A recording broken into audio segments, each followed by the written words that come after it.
This is the Leading Second podcast, where we're on mission to equip local churches everywhere to raise uncommon leaders.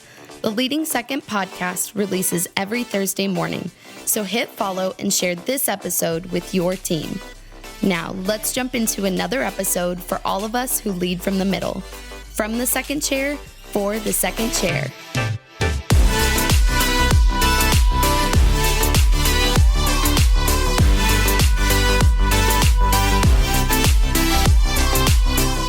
Welcome, Leading Second podcast. My name is Gina, and I'm one of the team members here at Leading Second. I'm so glad you've joined us, and I'm excited to share with you the great episode that we have in store, a conversation on leading second in every season. But before we jump in, we're excited to announce a fresh initiative, a new part of the Leading Second lineup, Leading Second coaching groups. We're launching a new, reimagined, and immersive coaching experience this fall of 2022. So applications are now open, and we're so excited for you to join us. The heart behind these groups are built around this idea.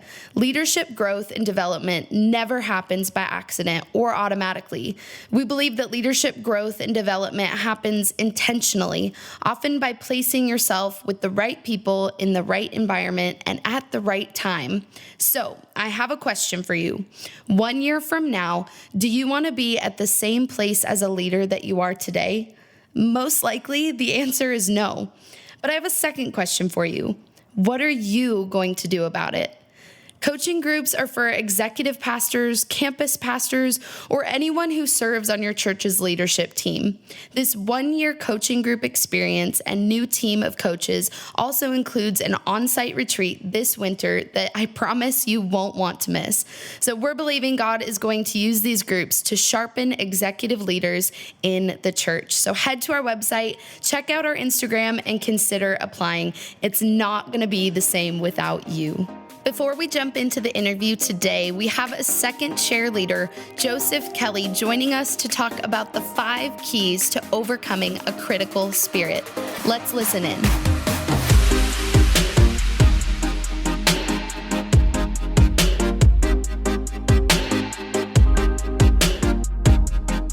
Hey, what's going on, everyone? My name is Joseph Kelley. I get the privilege to serve as the associate pastor at Discovery Church in Oklahoma City, Oklahoma. And today, I get to share the 5 keys to overcoming a critical spirit.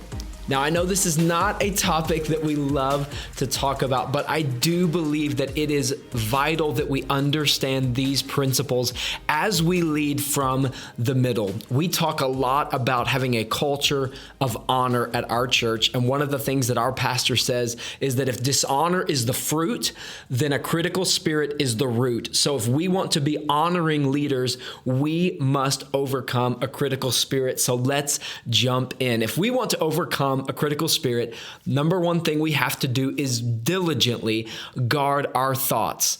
The first battleground that we encounter is ourselves. A critical spirit always first begins in our mind. Every single one of us, whether we want to or not, we are faced with negative thoughts or unwanted thoughts that plague our mind every single day. Now, that's not the problem. The problem is in this question: do we allow those thoughts to stay?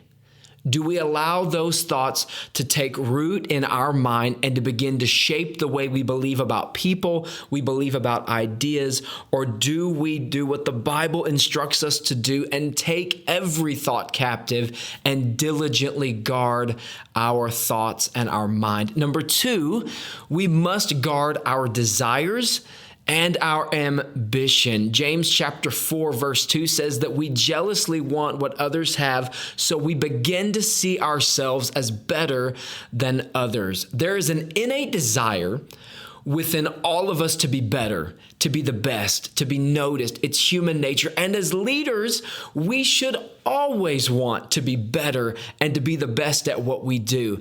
But my desire and ambition is not to be better than the person sitting across the table from me or at the church down the street from me. But my desire and ambition should be to become like Jesus in the way that I speak, in the way that I lead, in the way that I treat people. And if I do that, I can successfully guard against negative desires and an ambition that leads to a critical spirit. Number 3, and we're going to shift a little bit from guarding to going on the offensive here. Number 3, we must be leaders that lead with kindness. My pastor says that you cannot be dishonoring and still be right. So as leaders, do we lead with kindness or do we lead with attitude? Do we lead out of frustration? This question always seems to be so sobering for me.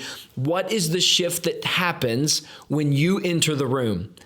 And I know if I'm being honest, there's been times when I enter the room and the shift is not always positive. But Ephesians 4:30 through 32 says this, that we must lay aside bitter words, temper tantrums, revenge, profanity, and insults, but instead be kind and affectionate toward one another. Jesus said that by this they will know that you are my disciples. What did he say? That your love one for another will be the sign that we are following and chasing after him. We must lead with kindness. Number 4, lead with pure motives. And we like to define motives in our culture as motives are the attitude of your heart. And there have all been seasons where we have done the right thing, but we've done it for the wrong reason. So are you leading with pure motives, not just doing the right thing, but doing them for the right reasons? And this is so important because motives don't just affect you or your leadership, but they affect your team and they affect the legacy that you leave behind. So if we want to overcome a critical spirit within us, within our team, we must lead with pure motives. Number 5, last one is this: we must lead like a servant. The disciples in Luke chapter 22, they're arguing about who is the greatest. And Jesus says in verse 26 that the greatest honor and authority is reserved for the one who has a servant's heart. A critical heart says, how can you benefit me? Or what can you do for me? But a servant's heart says, how can I serve you? How can I better you, protect you, encourage you, and help you become the person that God desires that you become? The heartbeat of this tribe is that we are leaders serving a vision bigger than ourselves. So as we overcome a critical spirit and we honor those above us, below us, and around us, let's continue to build the church together. God bless you. Have a great rest of your day.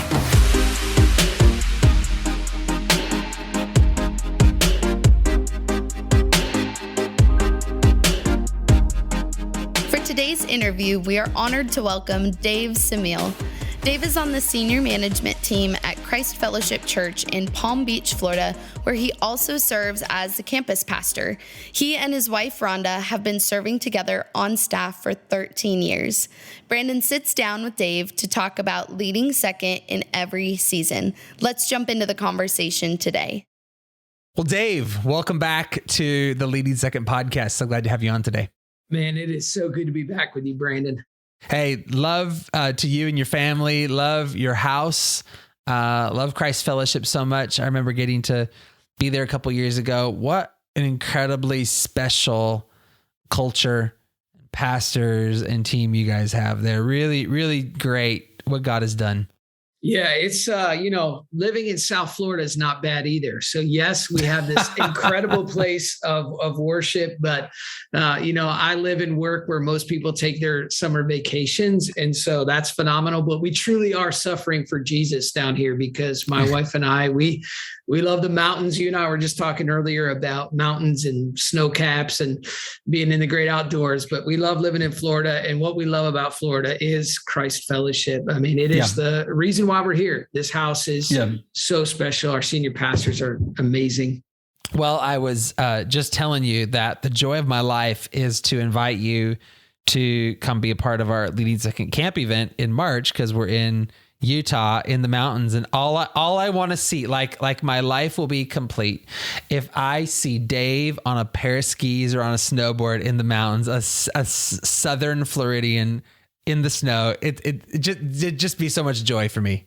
That'd be awesome. I have no core ability. I'm probably one of the least athletic guests that has ever, been on the Leading Second podcast. And so I will be fireside with a book. You and I will rock the lodge together. I'm totally fine with that, by the way. That's amazing. Well, I'm so glad you're here today, and glad to have a conversation with you. This season has been all about from the second chair for the second chair. And what that means to me is we've had a lot of great guests on over the years, but we just wanted to bring onto the podcast some of our nation's best and leading, second chair leaders in the middle, leaders that have gone the distance in the middle. And so thank you for adding your voice into the mix. And before we get into our conversation today, I just want people to get to know you a bit. And so I have a couple of the get to know you questions here, but I would love to know, because I'm really interested in how people got their start in ministry. So I'd love to hear, what was it like for you when you felt called into ministry? Man, I'm probably one of the most unlikely guys to be in the seat I'm in today. By the way, I got started in this whole thing. I grew up in the church. My mother was an incredible spiritual force in my life, but I was an absolute hellion as a child. So, Brandon, I was kicked out of kindergarten, which is a story for another podcast. I was also kicked out of 10th grade at our Christian high school, and just, I was just trying to figure out my purpose in life and everything. And I remember God was doing something unique in the church I grew up in as a kid. We were actually experiencing these kind of summer night revival services. And this guy was coming in town. He was preaching revivals and started coming weekend after weekend. And it was one of those services where he looked out at me and said, "Hey, I want to meet you after service." And we spent some time in a side room, and he just kind of invited me in. And I say I'm unlikely because you don't understand. I had never been invited to anything. I was the last kid picked in dodgeball, the last kid picked in, little league behind your house, playing baseball, whatever it was. But this guy, Jeff, just called something out of me to really kind of support him. I was helping him build some illustrations for his sermons and doing different things, but it was for the first time ever that I actually had some purpose and some identity, and somebody calling something out of me and then also speaking something over me. Up into that point, I'd been called out for a lot of things. I'd been called out for the way I looked, called out for the way I acted, called out for the decisions I made. But this guy, he didn't call me out. He actually called me up, saw something in me that I didn't see in myself. And I can go back to that hallway conversation with Jeff some 30 years ago now, not even 30, but go back to that conversation and realize it was there, that there was something stirring inside of me, that God actually had a destiny for my life. God did have a purpose for my life. Wow. And so the local church and Jeff, man, that changed my life. And because it changed my life, I knew that I wanted to dedicate my life to building the church and helping the church do what it did for me. I want to call out the next generation, not just call them out, but call them up to what God had for them, what God has for them. And so that's kind of a little bit of where that kind of stirring came from. Of course, he spoke that over me. Some other people spoke that over me, and just started serving the church. And that's kind of where this whole thing started, is just serving the church, building church from the time I was a teenager to today. That is incredible. That answer was worth the whole episode right there. That's absolutely beautiful.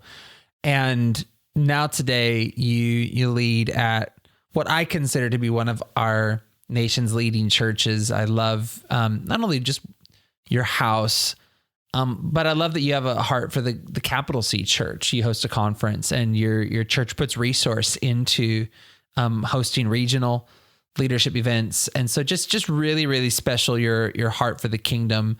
I'm answering the question I was going to ask you. The question I was going to ask you was, what do you love most about the house you serve in?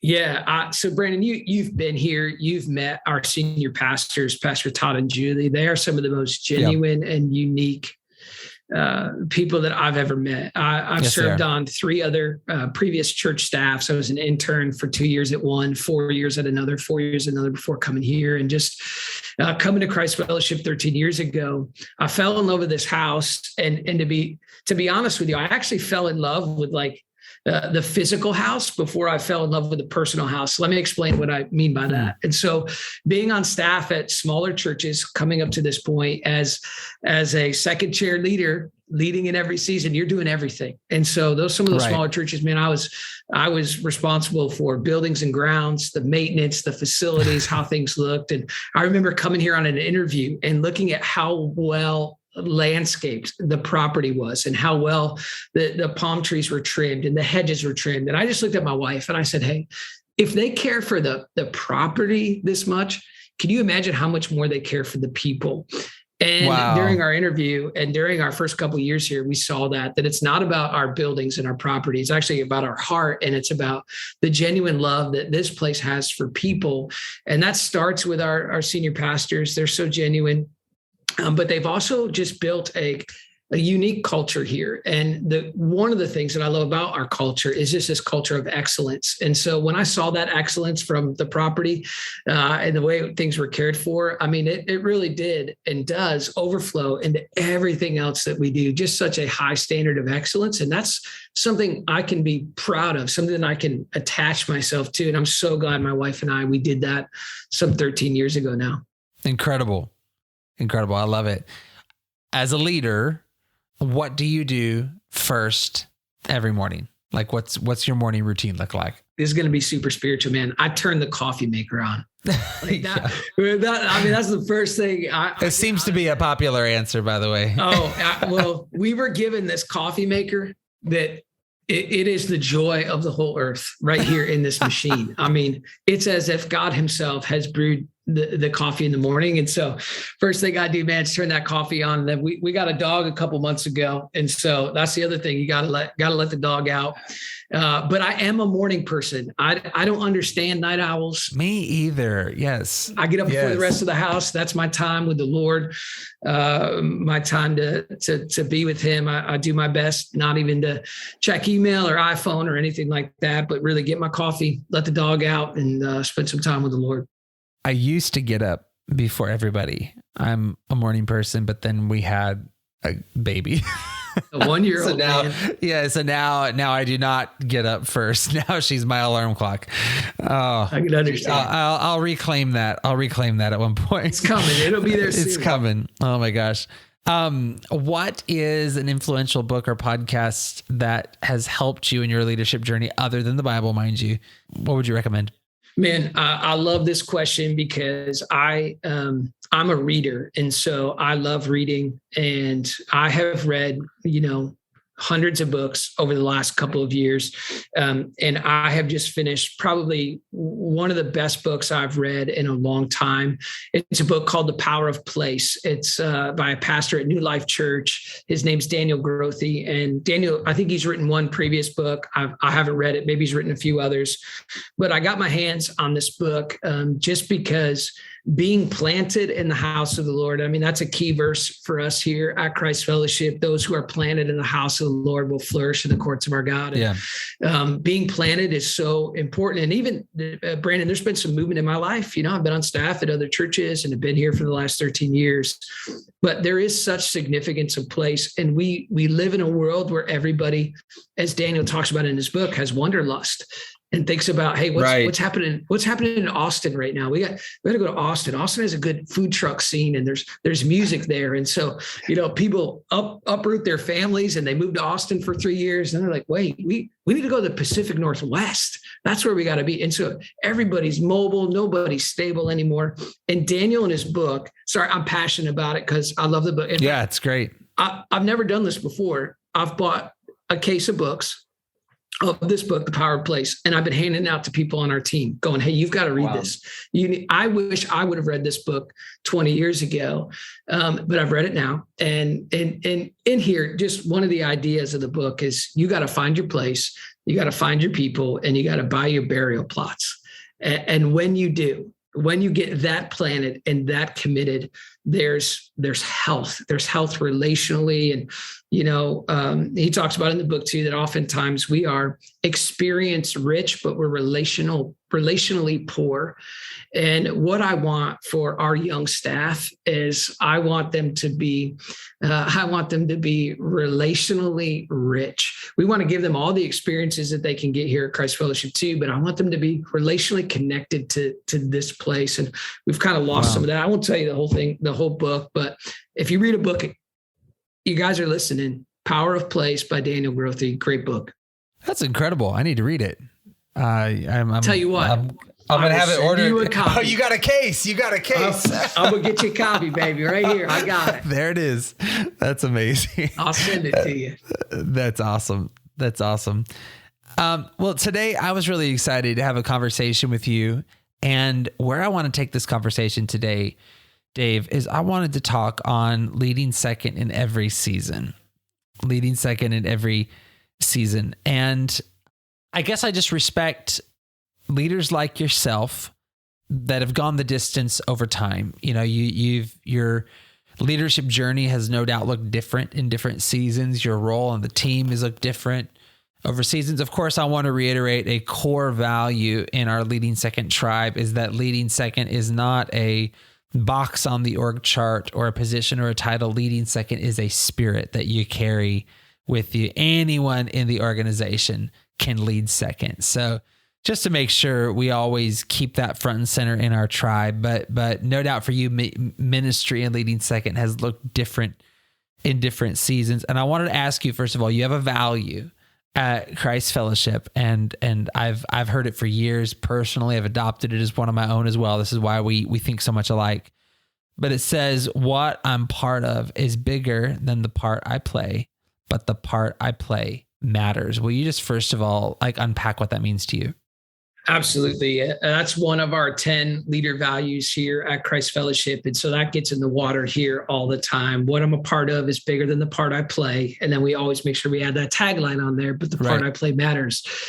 And so I don't think I've met anybody that doesn't want to be a part of something bigger than themselves. Like, you want to be a part of something that's growing and making an impact, especially in the kingdom of God, right? We want to know that we're making a difference, but to attach ourselves that's something bigger than ourselves, mean that we need to understand that it's a team, that we need people around us to fulfill their role, to fulfill exactly what they've uniquely been called to do, just as we have been called to fulfill something uniquely for the season that we find ourselves in. And so, yes, I've been on staff at Christ Fellowship for 13 years, but I've had 7 different roles in our organization and in our church family. And so in each one of those roles and shifting, I've had to just kind of go, okay, what I'm a part of is bigger than the part I play, but there's a part that I need to play that's going to help the whole. The Apostle Paul talks about that imagery in 1 Corinthians chapter 12 about a body and the hand. The hand can't say to the foot, I don't need you. Like this whole thing working together in unity. And I think that when church staff teams at times compete and compare with one another, they miss the opportunity to fully complement one another in what we need to do. Not everybody can preach. Not everybody can sing. Not everybody can be the vision creator. Not everybody can do everything. But if we all do our one thing that we've been called to do with a heavy sense of God's calling on our life and what he's asked us to do and fulfill, man, I just think the body of Christ is going to be healthier, but we've got to get our eyes off our position alone. Sometimes we get hyper focused just on what we've been called to do, pull back a little bit, get a 30,000 foot perspective on the whole of what God has called us to do. And I think it gives us confidence to be able to step into those unique things that he's asked us to do and do those with confidence. Absolutely. This is a little bit of a rabbit trail here for a minute, but one of the things God really brought into my life at the beginning of the year here was a book and sent me, I guess, on a study journey into the book of Revelation. And it's the closest picture we have of resurrected Jesus today. It's the closest picture we have of what he considers to be faithful in his church today. It's rather than like a book of coming events, it's this picture of Christ reigning as king today. And it's like, and the reason I'm bringing that up is when I started, I guess, a new study on that book and understanding it, it's like the lens pulled back for me and I saw the bigness of what we were a part of. And it just made my momentary worries like kind of go away. Like, yeah, okay, Jesus is on the throne. This book is literally written to an early church who was persecuted and suffering.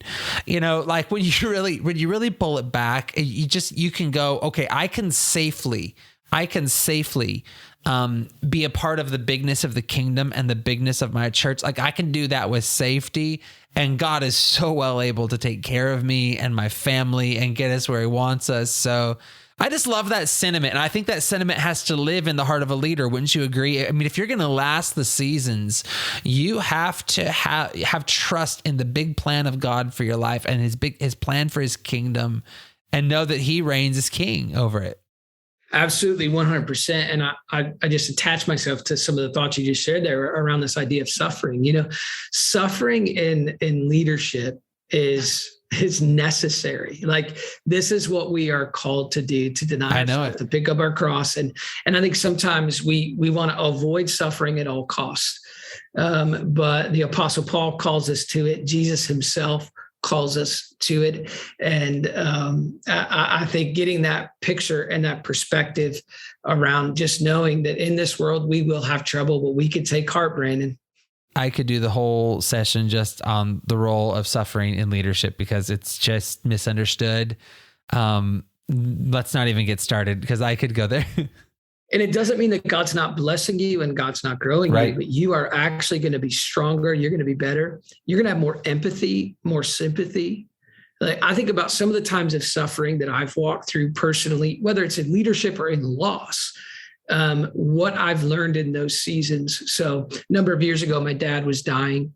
He was on his deathbed, and my family lived in New York. We lived down here in Florida. And so I remember being at my father's deathbed, and I remember people coming in and the words that they were speaking over my father. And then a pastor came in. I mean, we're suffering. My dad died at 67, way too young. And my father's pastor comes to his bedside and just speaks these beautiful words over my father. And in the midst of our suffering, the words of comfort that were spoken over it, man, I was a better pastor coming out of that because of the suffering I experienced while my family through, but also because there was a pastor who came in with strength and obviously spiritual maturity and all of that, but so much to learn that makes us better leaders and better pastors through suffering. Absolutely. And Jesus will be faithful to use a variety of seasons. We were talking about leading second in every season and being faithful in every season. Like he will use a variety of seasons in our lives to shape us, to mold us. We just like the good ones, we like the full circle ones. We like the blessing ones, but let's just be honest. Like if your life's going to play a symphony, you're going to need a whole bunch of different notes and a whole bunch of different instruments in there, and they're all going to have a different fiber and a different fabric. And it's like, that's how life will feel. Is you're going to have the tougher moments that are playing just as much a part of the song as the moments you like. God's faithful in it. Amen. And I can't get out of my mind's eye what you're talking about in seasons. Like, man, everybody loves summer and spring is incredible, right? And then all the girls get their boots out in the fall and everybody loves the fall, but fall means death is coming and winter is coming. It's true. And we live in those seasons and we need winter to get to summer. It's well said, especially from someone in Florida. Amen. I want to ask you about another phrase that you and I share a common love for, and that is the phrase that as second chair leaders, we need to hold our calling tightly, but our position loosely, or our position with an open hand. And I want you to talk to us about that. Like, what does that phrase mean to you? Hold your calling tight, but your position with an open hand. Yeah, I think we've heard that from various leaders in various places there. But when I think about calling, and I know you've had some conversations around calling, like at the end of the day, if you're not called to do this, you're not going to last. No matter what chair you're in, first chair, second chair, third chair, whatever it is, just that deep sense of calling and burden and spiritual weight that God has put on you for ministry. And I think unfortunately the way some churches are moving, or the way the church could be moving, is that we are creating ministry leaders that are career seekers, that are more concerned about their career. So when we talk about holding your calling tightly, man, I want to make sure that this isn't about a position. This isn't about climbing a ladder and getting to the next place. Now, if you looked at my leadership resume over the years, I've been a children's pastor. I've been a student pastor. I've been an adult ministries pastor. You could say, oh man, he's stepping stones, climbing the ladder. But I really haven't done that in all of this, Brandon. I've just said, man, I am called to the local church, called to build it. And so I want to hold that calling tightly, because man, when the suffering comes, when the trials come, when the struggle comes, it's the calling that sees us through, not necessarily our position and title. And then when you're in ministry for any length of time, you know that positions change. And I think I've met some people who have been longtime people in their roles, maybe 15, 20 years, but without a doubt, their position, even when that role, their title might not have changed, but the way they're leading, how they're doing, there's always going to be a shift in the position. And so I really believe that the key here is making sure that there is a spiritual burden and weight and understanding of the call of God on our life is not always tied to our assignment. That assignments can change, but calling remains. And when the calling remains, when your first chair leader comes and says, hey, I need you to step outside of this and do this, that it doesn't necessarily change your calling. Your assignment may change, but your calling is maybe to that house, to that place, to where God has you. And so that's what I think about when I think about that statement. So good. And I think what I'd like to do for a minute is I'd like to take us to scripture. I'd like to take us to the story of Joseph. And I know you've taught on this. I've got a hold of some of the teaching you've done on this. I wanted to kind of set you loose for a minute, because Joseph, it's very interesting when you look at his life, first of all, marked by various seasons and kind of what we're talking about here. Joseph was also never a number one. He's one of my favorite people in all of scripture because he never led in the first seat. And you look at how he stewarded a nation. Like, what do you draw out of Joseph? Like why does that story speak to you as a leader in the second chair? Yeah. Well, when we talk about leading from the second chair, we talk about too that it's not a skill, right? It is a spirit. And I think Joseph uniquely carried a spirit of leading from the second chair. And that spirit is evident when you read the story of Joseph, which we know that the majority of our listeners today, they know this story. They know the last third of Genesis, from Genesis chapter 37 all the way to the end, is this beautiful story of Joseph's life. 17-year-old boy gets this vision, shares it with his brothers, which he has no emotional intelligence when he shares his brothers this vision, but he's almost like leading second in his family because he's his dad's favorite son, right? So it's dad and Joseph. But Joseph gets thrown in that pit. He gets sold. He gets brought up in Potiphar's house. And it's really the first opportunity that we see Joseph lead in such a way that Potiphar recognizes something on Joseph. And when you read Genesis 39, actually 4 times in Genesis chapter 39, it says that the Lord was with Joseph and the Lord was with Joseph. And it was so evident that the Lord was with him. Potiphar saw it, and the warden saw it as he went from the palace back to the prison. He actually still carried that spirit with him. And so what does that mean? That means that in the season of where everything was going well, the season of summer and spring of Potiphar's house, the Lord was with him. And in the season of fall and winter in the prison, the Lord was with him because of the way he lived his life, attacked his disciplines. But there was something about Joseph that he led with such a spirit, and it was evident that he was called, evident that God's hand was on him. And then when he interpreted Pharaoh's dream, it's the same thing. Pharaoh recognizes that the hand of God is on him. And so I think it tells us a lot about the character of Joseph. And in order to lead from the second chair in every season with confidence, we've got to have character, and we've got to have a secure understanding of our calling for what God has called us to. And I see that in Joseph's life. So when I look at Joseph, I look at, man, there is a model for us. And now we know that Jesus is the better Joseph. We know like That's all. Yeah, true. But what we can learn from Joseph is that even no matter what season we're in, no matter what God has called us to, if his hand is on us, if he is with us, man, we can do exactly what he has called us to do in that season. That's right. That's right. And be found faithful, and that God uses every season. Certainly his faithfulness in the prison, brought him into the palace, and yeah, it's so beautiful. And it's a heart of a servant. You see that in Joseph. So at the core of who he is a servant. That's right. Jesus said, "Hey, I didn't come to be served, but to serve." And it's a beautiful picture for us. You pulled 3 specific pictures out of Joseph's life that would kind of if we want to kind of land this a little bit more practically today, how does this practically look like in our lives? And maybe some roles, regardless of the season, we will play in the second chair. Could you draw those out for us today? Because I thought this was really, really good. Yeah, I'll try to do that kind of quickly. Just 3 ideas I see of a servant-oriented second chair leader that from every season, and I see this in the life of Joseph. And the first kind of posture and characteristic trait here is that of a translator.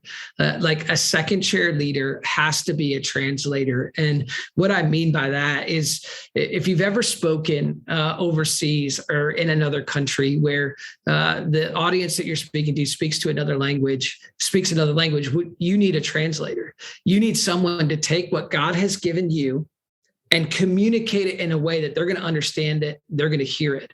And Joseph had dreams that needed to be translated. Joseph had positions that he knew that he was asked to fulfill this plan for 7 years of harvest and 7 years of famine. And so he had to translate that out to those in the kingdom to make sure that he was going to be able to do that. And you need a translator you need to be an effective translator to communicate effectively. And our senior pastors, our first chair leaders are looking at us and they're asking themselves this question is, can this person be a translator for me? Can they translate the vision from our staff meeting, the vision from our one-on-one? Can they carry it out? And what I want to encourage our audience with today is you are trusted. Translators are trusted, and effective translators, man, they hear the vision. They internalize the vision, and they share that vision with the same intensity and the same passion. Remember, I had an opportunity once to speak in Africa, and French was the dominant language there. Bonjour and bonsoir. I could say good morning and good night. That's it. And so I needed a translator. And I remember preaching that day. And what was so incredible is the translator, he wanted my notes beforehand. He wanted to get that in his spirit. When we got up to speak, I'm a passionate speaker, if you can't tell, and he carried that passion with him. Translators can make all the difference in a church. They can make all the difference in a setting like that. And as second chair leaders, we've got to be translators. So what does that mean? Well, sometimes as translators too, it's not just about what we translate down from our first chair. It's also about what we translate up. And so one of the things we ask all of our campus pastors to do here is we say, hey guys, you need to filter the fuss and monitor the moan. And what we mean by filter the fuss is that not everything needs to rise to the top of our senior pastors, their plate and what they're working on. That's why they've got us in this position, because translators are trusted. We can filter that fuss and we can monitor the moan. And what I mean by that is we seek out trends, what we're hearing. If one person complains about something that's shared on the platform on the weekend, that's not a trend. But when we get Right. 3, 4 different comments, that might be something I'm going to raise that up as a translator, because that translator works both ways. And as second chair leaders who are leading departments or leading campuses, whatever it might be, there's ways that you have to translate out and down, but there's also ways you need to translate up to your first chair leader as well. And so I see that in the life of Joseph. All right. So the second thing I see with Joseph in his life is that he is a dot connector. And this whole dot connector language is really important to our staff here, because there's a pace in which we move, in which we do ministry, and not every detail is always known and evident. And so there's usually a gap between point A and point B. And, you know, when you were a kid, you used to play that game called Connect the Dots. I don't know if you know this, Brandon, but Connect the Dots is on the rise again. And it's on the rise with an interesting group of people. So adults are doing these massive connect the dot things. And now you're starting, and as a kid, you remember doing it, you would start to see the image. And as second chair leaders, we have to be dot connectors for the teams that we're leading, the people we're leading, because they can't always see the distance between point A and point B. And whenever there is that distance between two points, there's a gap. And oftentimes that gap can be filled with different things. And at Christ Fellowship, we talk about minding the gap. How do we mind the gap? We need to fill that gap with trust. And then we need to be dot connectors, helping people see the big picture. And the way we do that is we make sure that people aren't hyper focused just on where they are or where they need to be, but how to get there. Right. Absolutely. And I think that's key. We see that in the life of Joseph. Then the third thing, this last thing, probably what I'm most passionate about. And I think to be a second chair leader in every season. And this is, again, what I think is most important is that we need to know our role as curators. And I know that's not a normal word that we throw around very much anymore, but a curator is someone in a museum who takes works of art and they put them on display. And when they're expensive works of art, they actually put them on display and then they protect them.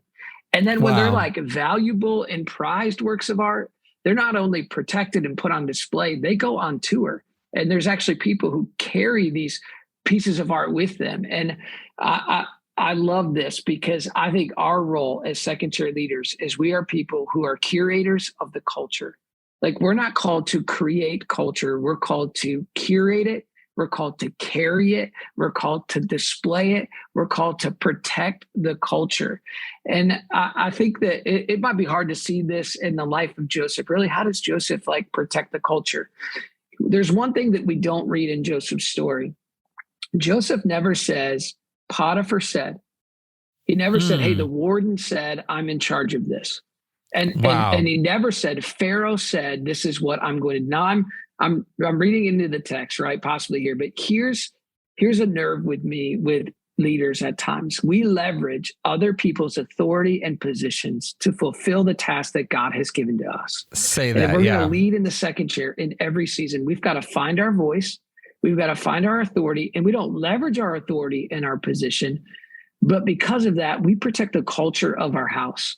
And so we started this conversation with that cultural value of what I'm a part of is bigger than the part I play, but the part I play matters. And it's a huge piece of our culture. And you know this, you have culture by design or default. And I love this idea that as pastors, as ministry leaders, as staff members in a church, the culture of our house is defined by us, is designed by us, and it's displayed by us. And if we could be curators of the culture, here's the deal. Our senior leaders, our senior pastors Todd and Julie of this house, they are the vision creators. I'm the vision carrier. That's what I do. They set the culture. They determine the culture, but I get to carry it. I get to display it. I get to protect it. This is a beautiful role that we have as second chair leaders. And man, I want to encourage everybody who's leading today to ask themselves this question, because I think this helps to know what to curate, to what to carry, to what to protect, what to display. How do we figure that out? You've got to ask yourself, what's most important to your first chair leader right now in this season? And for us, I'll be honest with you, that's an ever-changing target at Christ Fellowship. What's most important to Pastors Todd and Julie right now today is what's coming up in the coming days. We've got an evangelism training. We're trying to help our people share their faith. That's what's most important to us in this season. Easter's around the corner. We're all working towards that, and that's a moving target. But as second chair leaders, we've got to know what's most important to our first chair leader. For Joseph, he had this vision as a 17-year-old boy that his brothers were one day going to bow down to him. But he found himself serving Pharaoh's vision, because what was most important to Pharaoh was to get ready for those 7 years of famine. And listen to this, while Joseph was fulfilling Pharaoh's dream, God fulfilled Joseph's dream. Yeah. Yep. This is why I think he's a leader to look at and go, man, if we could do just a little bit of what Joseph did, and then the Lord's hand is on us, man, we can be translators for our senior leaders. We can be dot connectors for them, and we can be curators of the culture. I think we're an answer to their prayers. Phenomenal perspective. I love every bit of it. Thank you so much. And I'll tell you, to put a little cherry on the top, I think my favorite moment of the whole Joseph story is at the very, very end. His brothers are standing in front of him. His family's there. The very people who sold him into slavery. And he is so healthy and he is so whole that he is able to look at them without bitterness in his heart. And he's able to say, it was not you who sent me here. It was God. He sent me before you, ahead of you, for the saving of many lives. Like, think of the work that God had to do in Joseph's life to get him to that place. He was doing it in prison. He was doing it in the palace. He was doing it at the moment where the first brother walked in, to his presence. I mean, I guess that's maybe been one of the biggest catalysts of my life.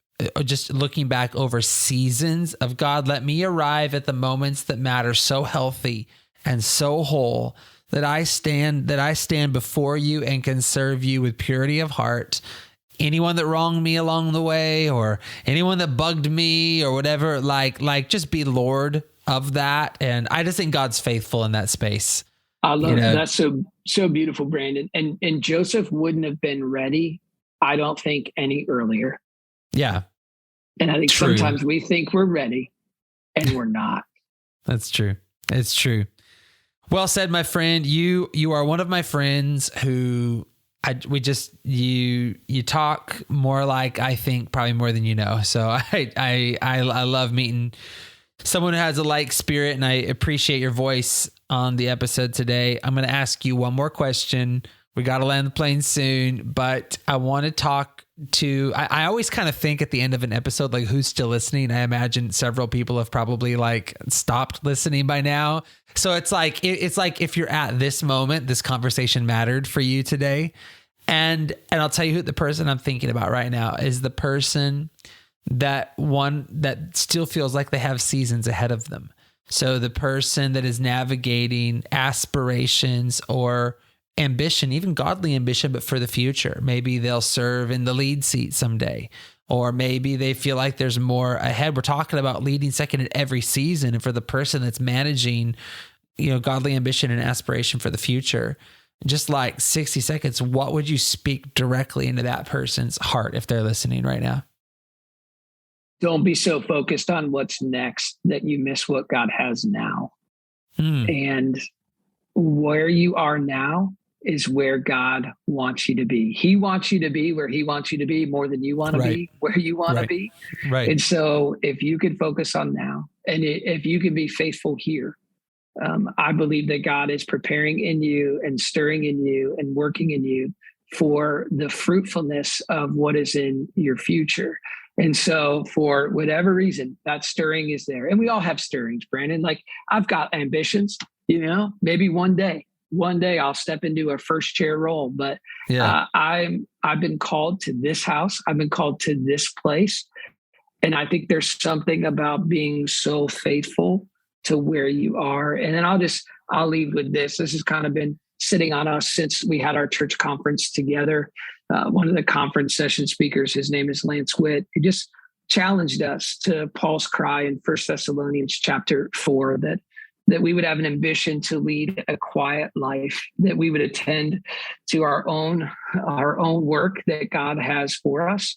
So that we could behave properly towards outsiders and we could have everything that we need. So if that was our ambition, I think it'd be key. Beautiful. Beautiful. Dave, I've loved talking today. Thanks so much for adding your voice into the mix this season. Love you. Love your house. Say hello to anyone I know over there. And God bless you guys. Brandon, love you. Love the Leading Second podcast. We'll talk to you soon.